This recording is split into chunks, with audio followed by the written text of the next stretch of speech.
Bismillah, Assalamualaikum warahmatullahi wabarakatuh. Teman-teman pejuang Al-Quran, di video kali ini saya ingin menjawab beberapa pertanyaan yang cukup sering muncul di kolom komentar dan DM. Kesimpulan dari beberapa pertanyaan kurang lebih begini. Ustaz, kalau legalitas dipersulit oknum dinas, bagaimana ya? Kemudian pertanyaan kedua, sistem pembiayaan rumah tahfidz sebaiknya seperti apa? Pakai biaya disebut jual agama. Tanpa biaya, ada operasional yang mesti ditunaikan dan lain-lain tentunya. Dan dari mana sebaiknya mulai merapikan manajemen? Jawaban di video ini bukan teori, tapi pengalaman lapangan dan insya Allah bisa langsung diterapkan di lembaga kalian masing-masing. Tonton sampai selesai, karena ini salah satu pondasi penting agar rumah tahfidz bisa berjalan panjang, bukan hanya semangat di awal. Pertama, soal legalitas.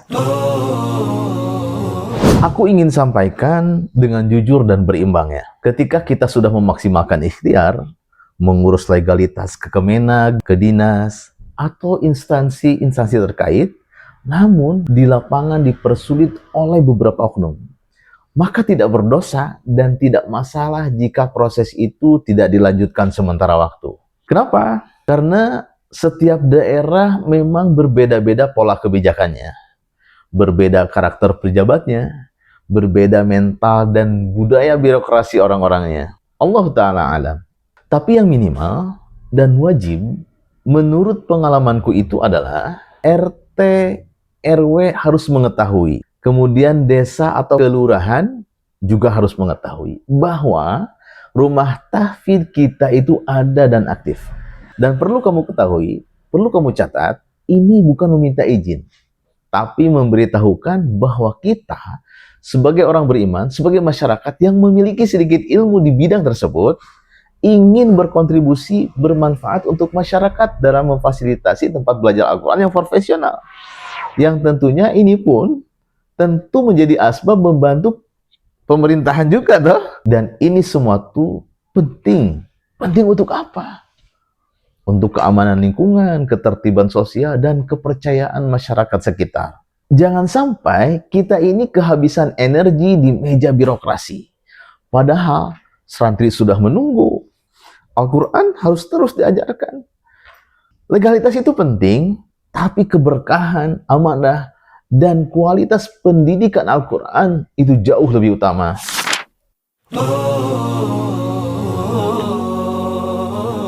Baik, sekarang kita masuk ke sistem pembiayaan. Aku coba ringkaskan agar praktis ya. Yang pertama, prinsip dasar pembiayaan. Rumah tahfidz idealnya tidak boleh bergantung pada satu sumber dana saja. Setidaknya minimal ada 3 kaki utama. SPP, donatur rutin, program pendukung seperti infak, wakaf, kegiatan sosial. Maka kalau satu kaki lemah, tentu yang lain bisa menopang toh. Yang kedua terkait SPP atau infak wali santri. Sejak awal, jelaskan dengan jujur. Ini bukan jual beli hafalan. Ini adalah kerjasama mendidik para penghafal Al-Quran. Membiayai bersama pendidikan Al-Quran ini. Dan SPP ini bukan harga, tapi kontribusi operasional. Untuk gaji guru, listrik, air, ATK, maintenance, operasional harian, dan lain-lain. Terus kalau ada wali santri yang tidak mampu, beri keringanan. Sangat tidak mampu, bisa disubsidi oleh donatur ataupun konsep yang lainnya yang kamu sediakan. Yang penting, jelas dan transparan. Dan kamu wajib buat nih sistem keringanannya seperti apa dan konsep subsidinya seperti apa. Misal, kamu buat program orang tua asuh. Mulai dari yang sederhana saja, kamu ajak tuh wali santri, teman dekatmu, lingkaran terdekat yang percaya dengan amanah kita. Tidak perlu langsung besar. Yang penting, konsistensi dan amanah. Nah, ini bagian yang sering diremehkan. Padahal sangat menentukan umur lembaga kita. Apa itu? Yang pertama, manajemen sederhana dulu. Tidak perlu ribet. Minimal ada pengelola utama. Bisa kamu sendiri atau kamu bersama istrimu. Kalau kamu sudah punya istri ya. Kalau belum gimana? Ya sendiri dulu saja. Yang penting ada yang mengatur, ada yang mencatat, Ada yang bertanggung jawab atas semuanya.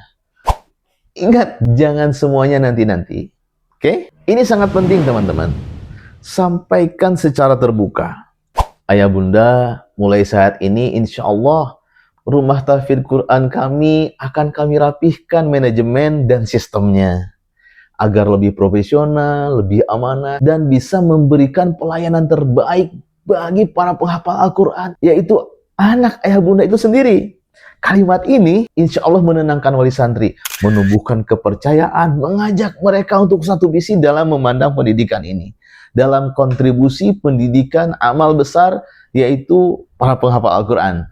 Mulai biasakan PSB, penerimaan santri baru dengan sistem bukan asal terima.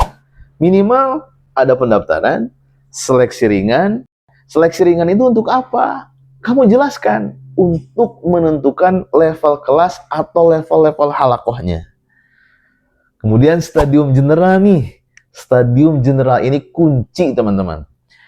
Dan disinilah konsep rumah tahfidz kamu jelaskan. Visi misi disampaikan, aturan disampaikan, peran wali santri ditegaskan. Konsep kerjasama lembaga dan orang tua santri pun disepakati di sini. Termasuk alasan kenapa ada perubahan manajemen dan sistem di stadium general yang kamu lakukan nanti. Tujuannya apa? Biar tidak salah paham di tengah jalan. Tidak ada saling menyalahkan. Semua paham tanggung jawabnya masing-masing. Dan detail alur PSB, penerimaan santri baru ini, insya Allah akan aku bahas di video berikutnya ya, jika kalian membutuhkan tentunya. Teman-teman pejuang Al-Quran, rumah tahfidz Quran tidak harus sempurna. Yang penting bertumbuh, mau dirapihkan, mau terus belajar, dan menjaga hati. Semoga apa yang aku sampaikan di video ini bisa menjadi peta jalan sederhana bagi kamu semua yang sedang atau yang akan mendirikan rumah tahfidz Quran. Jika video ini bermanfaat, silahkan like, share ke pejuang Al-Quran lainnya, dan jangan lupa tulis pertanyaanmu di kolom komentar. Insya Allah akan kita bahas satu persatu. Allah Ta'ala bisawab. Wassalamualaikum warahmatullahi wabarakatuh.